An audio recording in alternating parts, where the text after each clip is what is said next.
No bullshit. You're about to know exactly what a day in the life of a medical student is. From everything from waking up in the morning, I'm going to take you to the hospital, then take you to the clinic. I'm going to tell you about your duties and your responsibilities, and most importantly, I'm going to tell you what kind of free time you're going to have and what kind of lifestyle you should expect to live during your third year medical school. So for those of you who don't know, my name is Andreas. I'm currently a third year medical student, and I'll be honest with you, my first 2 years of medical school were hard. I didn't really enjoy studying all the time, right?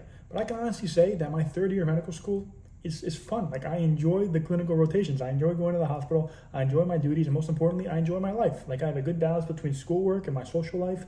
I study when I have to. I don't feel overwhelmed, and I'm having a good time, honestly. So strap in. We have a long day ahead of us. I can't wait to show you everything you're going to be doing. So before we start, right, a trend I see in a lot of other videos, like day in life of medical students, is that they always start the video off with them getting up in the morning, and that's just not true. It's currently 9:30 p.m. and I'd like to say my day is starting right now. And no, I don't mean I'm not going to go to the hospital right now at nighttime. I'm actually going to do something in about 30 minutes and go to bed right after. And what I'm going to do is I'm going to set myself up for an easy morning, right? So that means I'm going to check the schedule online. I'm going to see what doctor I'm going to shadow in the hospital. I'm going to see what kind of patients we should expect to see. And also I'm going to make my coffee because I like to drink it cold. And most importantly, I'm going to get my clothes and put them aside so I have an easy morning, right? So I'll see you in 8 hours, right? Morning, it's 6 a.m. It's time to wake up and get ready. I know it's not your traditional wake up for those day in the life videos, but if you think I was going to get out of bed, set my tripod up, put my phone on the tripod, get back in bed, and pretend to wake up again, you guys are out of your mind.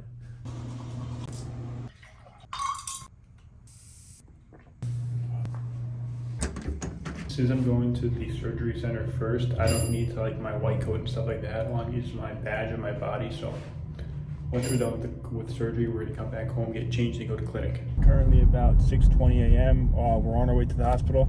So today we have 2 surgeries scheduled. We have one at 7 a.m. and then one again at 10 a.m. and they're both going to be colon resections.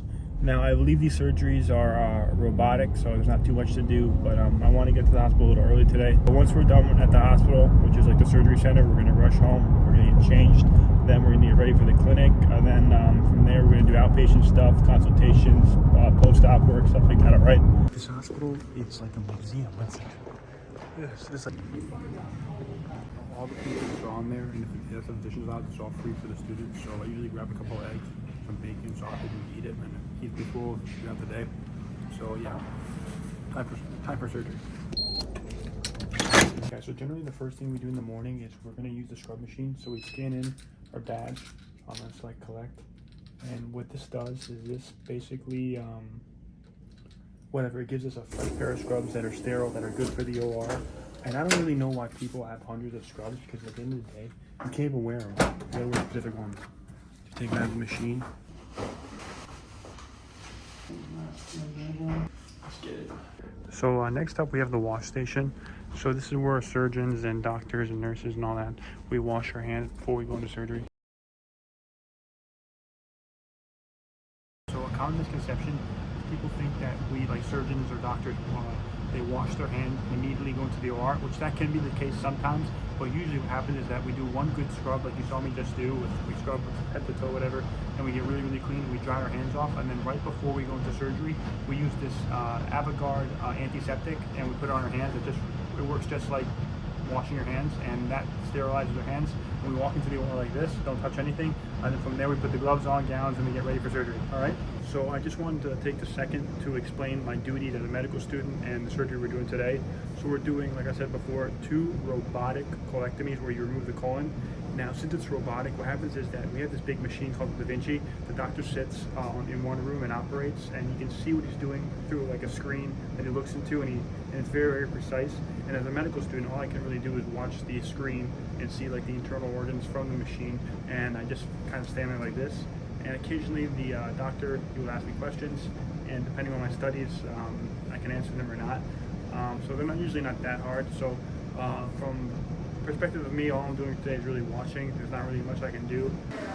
This is actually the machine that we use to do the surgery. It's called the Da Vinci, and those 4 little prongs, those work as the fingers and hands for the surgeon. I just had to leave the operating room because it's so cold in there. So I came into the the storage closet to grab one of these. These are called scrub coats, and you just wear them if the surgery of the operating room gets cold. And these really work to warm you up. Just got done with our first surgery. We have one more, but now it's time for lunch. I'm eating chili today. Very good. We're moving on to the surgery of the day, so the second surgery of the day. And this one, since it's a little less invasive, I'm gonna actually help, but the first 90% of the surgery, I'm just gonna watch because it is still robotic, like that machine I just showed you. When the surgery is 90% over, I'll come back outside and I'll use this thing called Avigard, which is like an antiseptic, and I'll put it on my hands, and my hands will be sterile. And then from there, I'll gown up, and then I'll help suture up the incisions that they made. All right. So I'll see you after. We're just finishing up surgery. Now we're gonna go home and get changed and go at the clinic. I know you guys are probably wondering, I wasn't really clear on what I was actually doing during the surgery. Now, when you're standing next to the doctor, you might have a question on, does he ask you anything? Does he talk to you at all? But yes, the doctors do talk to you, and they might ask you questions. The type of questions you might get asked is, for my case, it was a robotic surgery, so you can see all the internal organs. He might say, what is this structure? What is that structure? What does this do? And he might ask you some questions about blood supply. So before you go into surgery, depending on what you're doing, just know your anatomy, know your blood supply, so stuff like that. And of course, you can make small talk depending on the mood of the doctor. You just have to gauge the situation. But overall, it's a very low stress situation for the student. Just go in there, be yourself, don't annoy anyone, and stay out of the way. All right. So I came home real quick and got changed. I'm all set for clinic. All you need to do is wear business casual with a nice white coat. Besides that, preparation is limited. All you got to do is just be ready to run around. I'll see you guys at clinic. So a typical day in the clinic, it starts off with you print your schedule out, right? And your schedule basically tells you what patients you're going to see and what they're coming in for. So generally speaking, today we're doing GI stuff. So we're dealing with a lot of fissures, a lot of prolapse, stuff like that. So they're going to come in, and patients come in, right? And we take a history, and we basically tell them their options as far as treatment, medications wise, and all that. And if needed, we'll schedule an operation the following week or the next couple of weeks, whenever that is. A lot of the times, though, we do have post-op care, so after surgery, they come in here to just get it checked to make sure everything's okay. I wish I can bring you guys in there or show you guys the schedule, but I can't. So, yeah, it's a great way to just learn how to communicate with patients, and yeah. So I'll see you guys after. It's 5 o'clock. It's time to go home. I just finished up with the clinic. We're finally home, right? We woke up at 7 a.m. and we finally got home around 5:30ish. We were at the surgery center from 7 a.m. to 12 p.m. and then we went to the clinic from 1 to about 5:30, right? So when I get home, I don't like to hit the books immediately. I like to de-stress and kind of find myself. So what I'm going to do is I'm going to go to the gym. I'm going to get a great workout in. Then I'm going to come home. I'm going to shower, eat. Then we're going to study.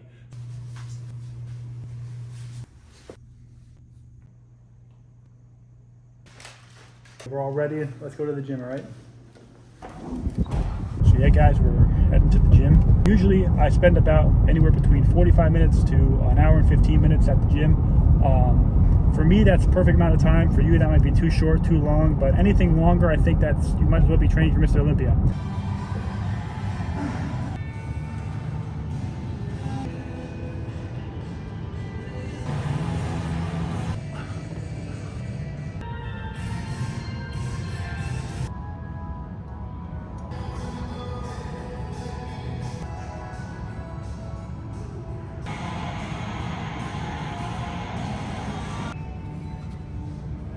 Guys, on some real talk, I hate filming at the gym because I think it makes me look conceited or something like that. But anyway, I finished my workout. I didn't film all of it, and now I'm in the sauna sweating it out.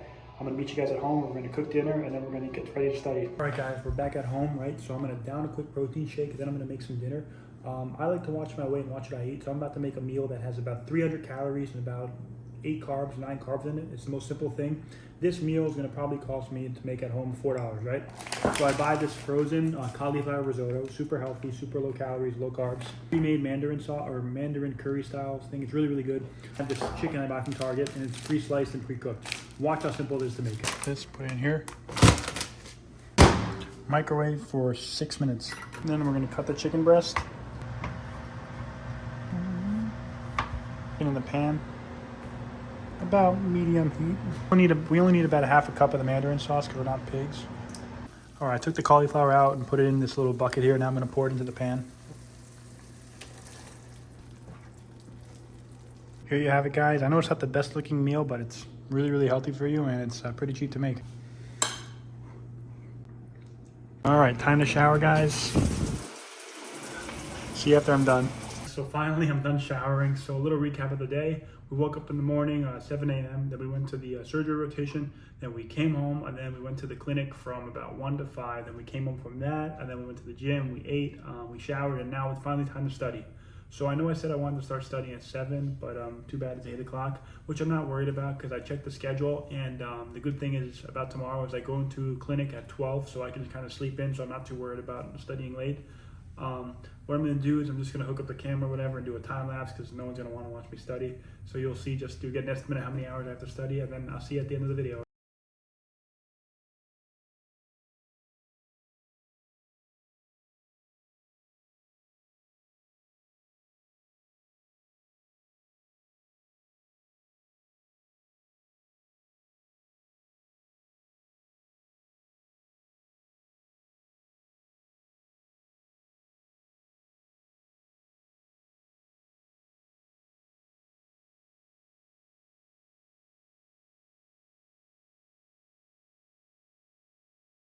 All right, so there you guys have it, a day in the life with a third-year medical student. So as you can see, it's pretty like strict on the scheduling, but that's life. I mean, what else? Well, I mean, I don't think it's hard in terms of like I don't think it's too stressful. I mean, I'm happy. I go to the gym. I eat healthy. I talk to my friends. I have time to enjoy myself. Today, the only reason I studied a little longer, I'm not getting to bed sooner, is because I'll be honest with you, the video, making this video kind of delayed my schedule a little bit. But usually I'm in bed by like 11:30, 11, and I wake up fully rested, and yeah, it's not that stressful, guys. It's just I find it fun. It gives you purpose. You feel important, and it's good to learn. I mean, it keeps you young, I feel, right? So I hope this gave you insight of what to expect if you're a second-year medical student or a first-year medical student. My studying, it's not really that vigorous. I just read a book and do Anki. I mean, you do questions too. The questions they give you are so helpful. So you got a lot to look forward to. I hope this video is encouraging. Yeah, so you got a bright future. So keep your chin up and look out for my next videos, all right? Thank you.